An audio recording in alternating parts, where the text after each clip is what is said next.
Brian, obviously the Patriots coming off their first loss in 2.5 months.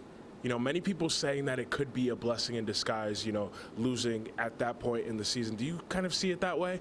I kind of do, honestly. And there have been a lot of Patriots teams in the past, 2007, sorry to bring up a bad one, where you've had a lot of momentum and everything's going well for you, and then you get that tough lesson in the playoffs. So I think this team, especially a really young team, they haven't played together for a long time, a lot of new faces.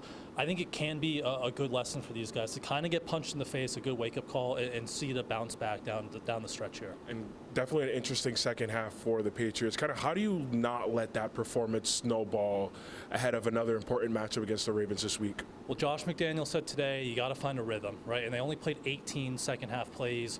Now, you deserve to run more plays. The offense wasn't good. You got to find more rhythm. I think the run game is a big part of that. They've been trending offensively in the right direction the past couple weeks.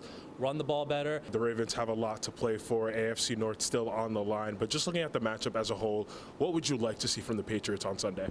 Just how they bounce back. That's the big one. And again, it's going to be a noisy environment. That Ravens crowd is always a good one, especially prime time.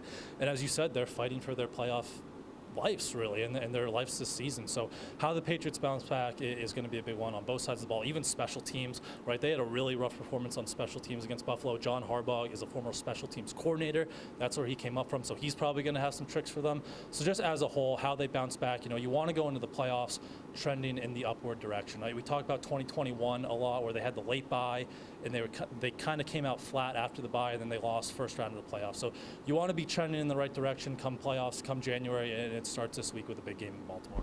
Brian, appreciate the time. Sam, back to you.